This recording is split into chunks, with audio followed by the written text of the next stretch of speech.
Welcome student. तो हम exercise 2.1 में डिस्कस कर रहे थे, तो काफ़ी दिन हो गया, ठीक है ना। तो आज इस एक्सरसाइज को खत्म कर देंगे। तो देखो 14 क्वेश्चन क्या क्या है। A girl studies for 8 whole 1/2 hours daily. मतलब एक गर्ल है जो 8 होल 1/2 आवर्स डेली पढ़ती है। She spends 2 whole 1/4 hours for studying science subject and the remaining for other subject. तो साइंस के लिए वो 2 होल 1/4 टाइम्स पढ़ती है। तो find how much time she spends for other subject. Other subject के लिए कितना टाइम स्पेंड करती है। तो time she spends for other subjects simple है, माइनस करना है कि देखो तो ये क्या हो जाएगा 8 होल 1/2 आवर्स वो सभी सब्जेक्ट पढ़ती है। उसमें से साइंस कितना देर तक पढ़ती है 2 होल 1/4 और बाकी टाइम में वो अदर सब्जेक्ट पढ़ती है। तो पूरा टाइम ये हो गया जितना देर पढ़ती है, उसमें से जितना देर साइंस पढ़ती है उसको माइनस कर दो तो पता चल जाएगा कि बाकी सब्जेक्ट को कितना देर पढ़ती है। तो 8 होल 1/2 आपको पता है 2 8 जा 16, 16 + 1 17, तो 17/2 माइनस 4 2 जा 8, 8 + 1 9, 9/4, ठीक है ना। तो फटाक से इसका एलसीएम ले लो 2 और 4 का। तो एलसीएम ऑफ 2 and 4 इज 4। निकाल के देखना है एलसीएम ऑफ 2 and 4 ही आएगा, ठीक है ना। ठीक है, और यहाँ पे 4 लिखो तो नीचे है, मतलब ये 2 जब में 4 आएगा ना तो 17 को किससे मल्टीप्लाई करना पड़ेगा 2 से, ठीक है ना। एलसीएम लेने आता हुआ, ठीक है ना। ये -9 हो गया, ठीक है। तो 17 × 34 - 9/4, तो ये कितना फाइनल आपका रिजल्ट आ जाएगा, आपका आ जाएगा 25/4, ठीक है ना। ठीक है, तो ये हो जाएगा 6 होल 1/4, ठीक है ना। 6 होल 1/4, ठीक है, आ जाएगा ना। सब इसको चेंज कर लेना, इसमें मैंने चेंज करना आपको पता है। 4 6 × 24 + 1 25/4, ठीक है ना। तो ये आपका हो जाएगा फाइनल आंसर, ठीक है। अब ऐसे ही 5th क्वेश्चन की तरफ पढ़ते हैं, ठीक है। 15th क्वेश्चन की तरफ, ठीक है।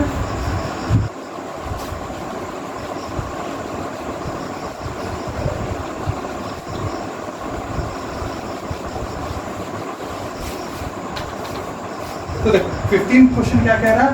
Prabha gave 3/7 part of a pizza to her brother and kept the remaining with her. What fraction of pizza is left with her? ठीक है ना। प्रभा जो है वो एक पिज्जा में से 3/7 पार्ट अपने भाई को दे देती है, तो उसके पास कितना बचा, ठीक है ना। तो उसके पास कितना बचा।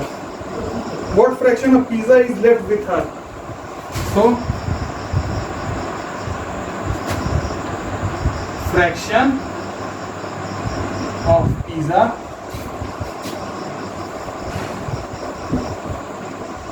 Left for her is equal to, देखो एक पिज्जा की बात हो रही है ना, तो जो अगर आप एक पिज्जा की बात करोगे तो उसका जो फ्रैक्शन होगा वो 1 होगा। किसी भी अगर आप पूरी चीज को लेते हो, चाहे वो अगर इस पूरी बुक की बात करते हो तो इस बुक का फ्रैक्शन क्या होगा 1 हो जाएगा। किसी भी पूरी चीज की बात करते हो तो उसमें पिज्जा, एक पिज्जा की बात हो रही थी तो इसमें 1 हो जाएगा, ठीक है ना। 1 माइनस जितना फ्रैक्शन उसने भाई को दिया 3/7, ठीक है ना। 3/7 उसने दिया 3/7। तो देखो ये एक पिज्जा में से, मतलब इसका फ्रैक्शन तुम 1 मानोगे। एक कंप्लीट ऑब्जेक्ट का फ्रैक्शन होता है 1, तो एक पिज्जा की बात हुई ना, तो एक पूरे कंप्लीट पिज्जा का फ्रैक्शन होगा 1। उसमें से 3/7 पार्ट अपने भाई को दे दिया, तो सिंपल है। तो आप एलसीएम 7 ले लो तो हो जाएगा 7 - 3 = 4/7 पार्ट उसके पास बच गया, ठीक है। ये हो जाएगा आपका फाइनल आंसर। तो हो सकता है इसमें आपको कंफ्यूजन हो अभी तक, तो इसको हम लोग 1 मानेंगे। एक पूरे कंप्लीट ऑब्जेक्ट का जो फ्रैक्शन होता है वो 1 होता है, ठीक है ना। उसमें से कुछ हिस्सा तोड़ के दिए तो फ्रैक्शन हो जाएगा। इसका पूरे कंप्लीट ऑब्जेक्ट का फ्रैक्शन 1 होता है, ठीक है। तो देखो 16 क्वेश्चन में तो बस सिंपल पेरीमीटर निकालना है। तो पेरीमीटर का फॉर्मूला आपको पता ही होगा, 2 × लेंथ + ब्रेथ। आपको लेंथ दी गई है, ब्रेथ दी गई है, ठीक है ना। तो उससे आप कैलकुलेट कर लेना। फिर भी मैं आपको बता देता हूँ, एक क्वेश्चन में बता दे रहा हूँ 16 वाला। 16 वाले में आपकी लेंथ दी गई है 2 होल 1/3 मीटर, ठीक है ना। एंड ब्रेथ दी गई है आपकी 3/4 मीटर, ठीक है ना। तो और इसमें फाइंड करना है पेरीमीटर ऑफ रेक्टेंगल। तो पेरीमीटर ऑफ रेक्टेंगल का फॉर्मूला क्या होता है। Perimeter is equal to 2 × length + breadth, जिसको ये भी कह सकते हो सम ऑफ ऑल साइड, ठीक है ना। तो 2 × लेंथ कितना है आपका 2 होल 1/3 + 3/4, ठीक है ना। तो आप सॉल्व कर लो। 3 2 जा 6 + 1 7/3 + 3/4, ठीक है। ठीक, फटाक से इसका एलसीएम निकालो। एलसीएम इसका आ जाएगा 12। आप निकाल के देखना, इसका एलसीएम आ जाएगा 12। तो 3 4 जाना तो 7 को किससे मल्टीप्लाई करना पड़ेगा 4 से, प्लस 4 3 है ना तो 3 3 जा 9, ठीक है। इससे इसे डिवाइड कर दो 2 6 जा 12, आखिर ये न्यूमरेटर में डिनोमिनेटर में डिवाइड तो कर सकते हो ना 2 6 जा 12। तो आपका फाइनल रिजल्ट क्या है 7 4 जा 28 प्लस 3 3 जा 9, तो 28 प्लस 9 कितना हो जाएगा 37/6। तो ये आपका जो है फाइनल रिजल्ट आ जाएगा, ठीक है ना। इसको अगर आपको फ्रैक्शन में उसमें आपको इम्प्रॉपर फॉर्म में आपको मिक्स फ्रैक्शन में चेंज करना है, मिक्स फ्रैक्शन में चेंज करना, तब इसको चेंज कर लो, ये हो जाएगा 6 1/6, ठीक है, 6 होल 1/6, ठीक है। 6 इज 36 प्लस 1 37/6, ये आपका हो जाएगा फाइनल आंसर। हो सकता है आपकी बुक में ये भी आंसर दिया हो, ये भी आंसर दिया हो, कोई भी आंसर दे सकता है, ठीक है ना, इसमें दोनों करेक्ट है, ठीक है ना। तो अब देखो एमसीक्यू की तरफ पढ़ते हैं, ठीक है ना, एमसीक्यू पढ़ते हैं। तो आपका पहला एमसीक्यू दिया है अ फ्रैक्शन, ठीक है ना, कोई एक फ्रैक्शन है जिसमें जो न्यूमरेटर है वो डिनोमिनेटर से बड़ा है, ठीक है ना। अगर कोई फ्रैक्शन ऐसा है जिसमें न्यूमरेटर डिनोमिनेटर से बड़ा है तो उसको कौन सा फ्रैक्शन कहेंगे, लाइक फ्रैक्शन करेंगे, अनलाइक फ्रैक्शन कहेंगे, या इम्प्रॉपर फ्रैक्शन कहेंगे, या प्रॉपर फ्रैक्शन कहेंगे। तो देखो अगर कोई भी फ्रैक्शन है जिसमें आपका न्यूमरेटर जो है वो डिनोमिनेटर से बड़ा है तो वो आपका होगा इम्प्रॉपर फ्रैक्शन, न्यूमरेटर डिनोमिनेटर से कम होगा तो वो आपका होगा प्रॉपर फ्रैक्शन, ठीक है। तो अब अगले क्वेश्चन 17 में देखो कई पार्ट है, तो 17 के पहले पार्ट में जो आपका आंसर आएगा वो आएगा D option, D option correct है, डी इम्प्रॉपर फ्रैक्शन है। Which among the following fraction is greater? 17 के सेकंड में पूछ रहा है कौन फ्रैक्शन बड़ा है, तो 3/8 है, 1/4 है, 2/2 है, 1/5, ठीक है। देखो एक सिंपल सी बात है, अगर आपका जो डिनोमिनेटर है वो न्यूमरेटर से बड़ा है, डिनोमिनेटर नीचे वाला वो आपका न्यूमरेटर से बड़ा है, इसमें ही बड़ा है, इसमें बड़ा है, इसमें बड़ा है, तो हमेशा याद रखना जो फ्रैक्शन होगा वो 1 से छोटा होगा, यानी कि 3/8 हमेशा जो है वो 1 से छोटा होगा,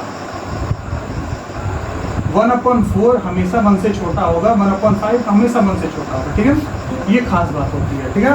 जब भी आपका डिनोमिनेटर न्यूमरेटर से छोटा होता है, सॉरी डिनोमिनेटर आपका न्यूमरेटर से बड़ा होता है तो हमेशा जो फ्रैक्शन है वो 1 से छोटा होता है।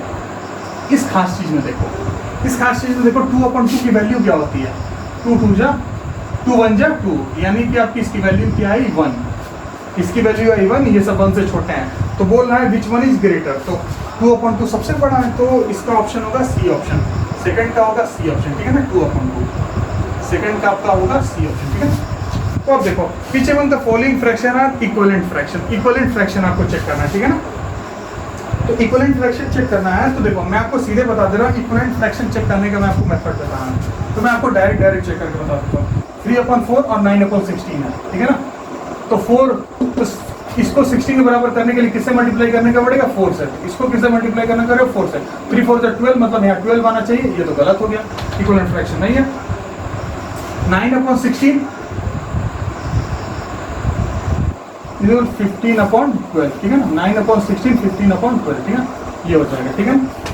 तो अगर आप ये ध्यान से देख रहे हो तो इसमें न्यूमरेटर छोटा है, इसमें डिनोमिनेटर बड़ा है, तो यहाँ भी न्यूमरेटर छोटा होने से डिनोमिनेटर बड़ा होना चाहिए।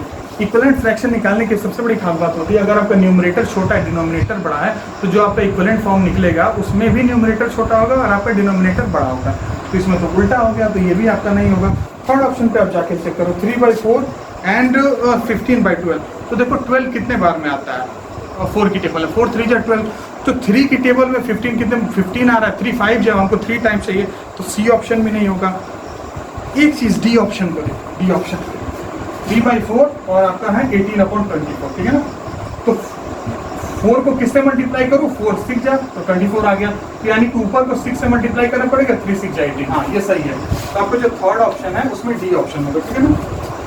फोर्थ में लिखा है 3 whole 2/6 can be written as, ठीक है, 3 होल 2/6 को बोला और किस तरीके से लिख सकते हो, तो पहला जो ऑप्शन आपका लिख रहा है वो लिख रहा है 3 - 1/6, 3 - 1/6, ठीक है।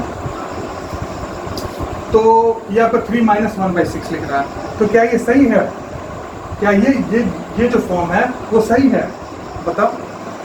नहीं, ये नहीं सही है, क्योंकि 3 होल 2/6 का मतलब आज मैं आपको बताता हूँ, 3 होल 2/6 का क्या मतलब है, ठीक है ना। 3 होल का मतलब है कि आपका अगर अगर मान लो कि 3 होल है, मतलब 3 तो पूरा है आपके पास 3 पूरा है। 2/6 का क्या मतलब है, आपका एक और है जिसमें आपका 6 पार्ट है, उसमें से आप 2 हिस्सा ले रहे हो, यानी कि आपका हर हाल में 3 से ज़्यादा होना चाहिए। अब देखो अगला जो ऑप्शन है बी वाला है 3 + 2/6। क्या 3 + 2/6 सही है? हाँ, तो ये आपका है करेक्ट ऑप्शन 3 + 2/6। तो हमने ये पूरा 3 का हिस्सा लिया और इसमें 2/6 जो हिस्सा है वो छोटा सा हिस्सा है, जो 6 भाग है, तो उसमें से 2/6 हम लोग ले रहे हैं। तो बेसिकली एक कंप्लीट हिस्से में से 2/6 हम लोग ले रहे हैं। तो ये जो है आपका ये करेक्ट ऑप्शन है। तो 3 होल 2/6 का मतलब ये होता है, ठीक है ना। तो 3 होल एक -1/3 है, वो भी रॉन्ग है, क्योंकि 3 से छोटा तो कभी हो ही नहीं सकता। 3 होल 2/6 से 3 से छोटा नहीं होगा। और सबसे बड़ी बात है 2/6 का क्या मतलब है कि कोई एक पूरा हिस्सा है, उसमें से 2/6 हिस्सा हम लोग ले रहे हैं। 3 होल 2/6 का मतलब, ध्यान से एक बार और सुन लो कि एक पूरा 3 लोगे हिस्सा, और उसके बाद से 2/6 का मतलब क्या होता है, एक और हिस्सा होगा उसमें से 2/6 हिस्सा ले लोगे। तो यानी कि मतलब 3 + 2/6। तो ये आपका करेक्ट ऑप्शन है, करेक्ट ऑप्शन आपका बी है, ठीक है ना। करेक्ट ऑप्शन आपका बी है। तो आज के लिए बस इतना ही, ठीक है ना। MCQ में बस इतना है, उसके बाद से हम लोग नेक्स्ट आगे डिस्कस करेंगे। Thank you.